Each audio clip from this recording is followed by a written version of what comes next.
Monday Night Live. Welcome to Cafe Gratitude Healdsburg location for another Monday Night Live at Cafe Gratitude. So just a few announcements before I get started. As most of you know, I'm recognizing almost all of these faces. A few new faces, hello, thank you for coming out. We just have a little bit of information down here for you to take if you decide you'd like it. I've got some business cards down here. I'm a health practitioner in Santa Rosa, and I also have a newsletter. And basically how I'm using the newsletter right now is just to get out the interviews for each person who's coming to do Cafe Gratitude. So you'll get a 5-minute phone interview to see if you're interested in coming down for the talk. There also is access to a past speaker archive that you have to sign up for the newsletter to be able to access at this point. So if you're interested, go ahead and sign up. Just want to touch on who some of our upcoming speakers are. Next week, we've got myself and Elena Love, and we're going to be talking about 5 ways to alkalize your body and live a more vibrant, energized life. After that, we have Dr. Alan Goldhammer, who wrote The Pleasure Trap, and he's going to be talking about escaping the pleasure trap. The 18th, we have Julia, I always mispronounce her name, and she's probably listening to this, Segi. She's who actually did a lot of the branding here at Cafe Gratitude. She's a graphic artist and does a lot of law of attraction sort of work, and she's going to be talking about attracting what you want using the strategic attraction plan. And then on May 25th, we have Joy Metcalf, who's a Reiki master and also a medical intuitive, and she's talking about the 4 pillars of health. She's pretty amazing. Okay, I just have to tell you a personal story. This weekend, we were down at Cafe Gratitude in San Rafael. Big stretch, right? Went to another Cafe Gratitude. But we went to meet with the woman who's going to be making our wedding cake. Cafe Gratitude's making our wedding cake. And it turned out to be Tiziana, who actually wrote the book, Sweet Gratitude. She's making my cake. But she's also coming in to do a talk later in the year. So I'm really excited about that. She agreed to do a Monday Night Live. And I also, since I was here last, I also scored Bunny Berry as a speaker. Do any of you know who Bunny Berry is? Okay. Okay, just do me this, humor me. Go to www.rawfu,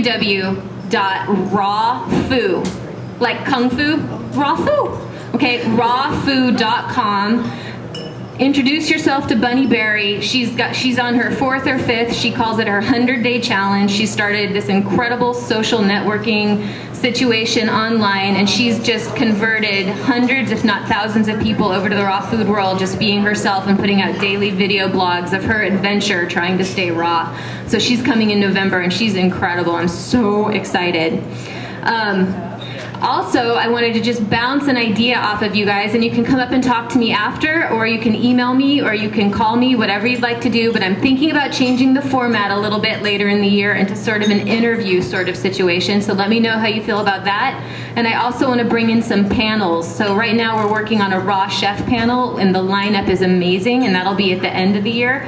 So you can either email questions beforehand, or I'm going to pass out cards before the panel takes place, sort of a round table, and that way you guys can get your questions answered, whether it's how do you make a certain dish, or just what do you eat during the day? Because these are all really incredible, successful, raw, mostly female chefs. So now I'd like to introduce Lydia Kindheart, who is an absolute icon in the raw food world, especially here in Northern California. So everyone here, you guys know who she is, and I'm sure she'll talk a little bit more about herself, but she was born originally in France and came over here, and she did a kind of a gypsy lifestyle for a while until she settled down in Northern California. Started doing was doing raw foods pretty much all along the way, but she's got 2 companies, Lydia's Organics and Lydia's Love and Foods, and they're still located in Marin, and she's just going to talk to us tonight about what is health, the relationship between our body ecology and the Earth's ecology.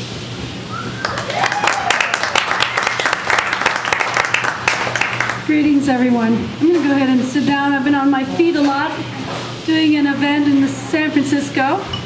Fed thousands of people, and that's such a high to get that good food into people. So I want to talk to people about what is health.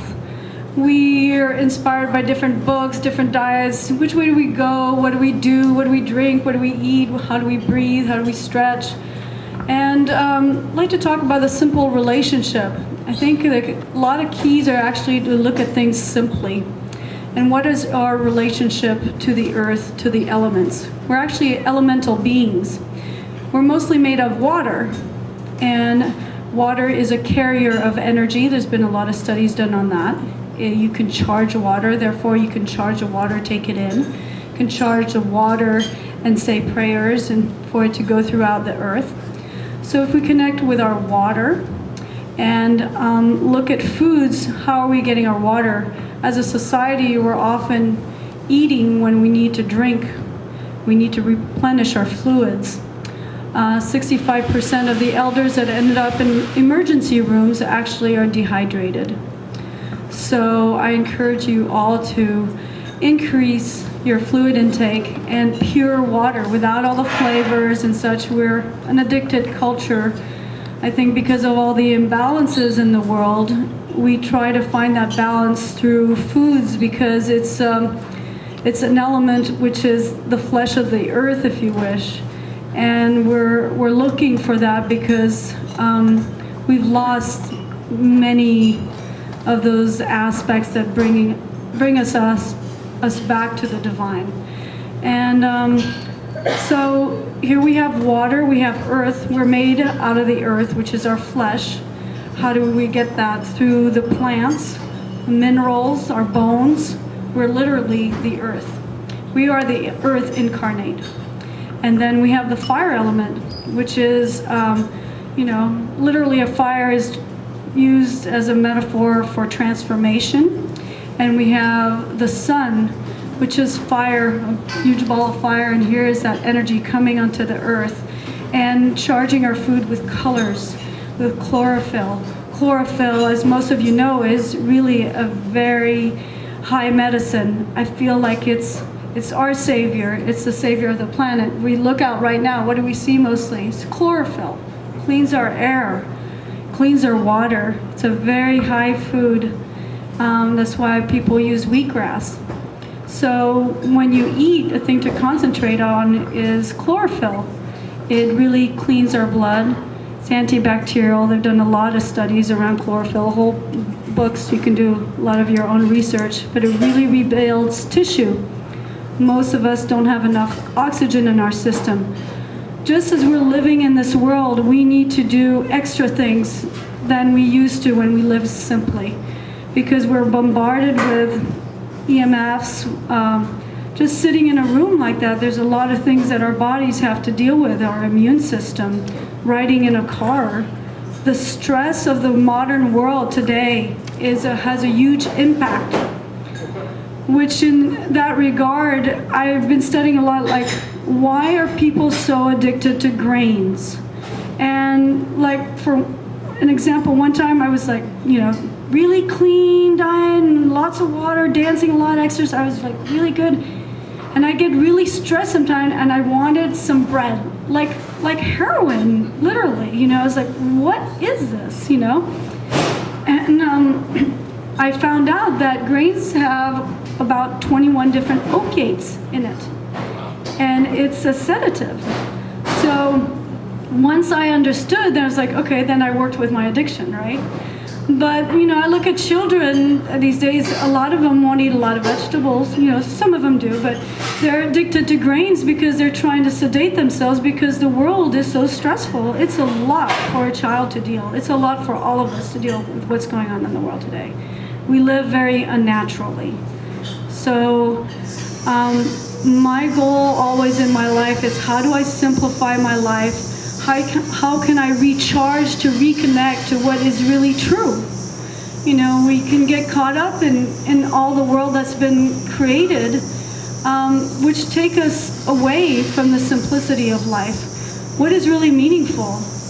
Each other, our hearts. How do we relate to each other? How do we honor the earth and have a healthy relationship so we can take care of the earth? Because if we don't take care of the earth, we don't take care of ourselves, what is there left? I feel like we've become a mental society.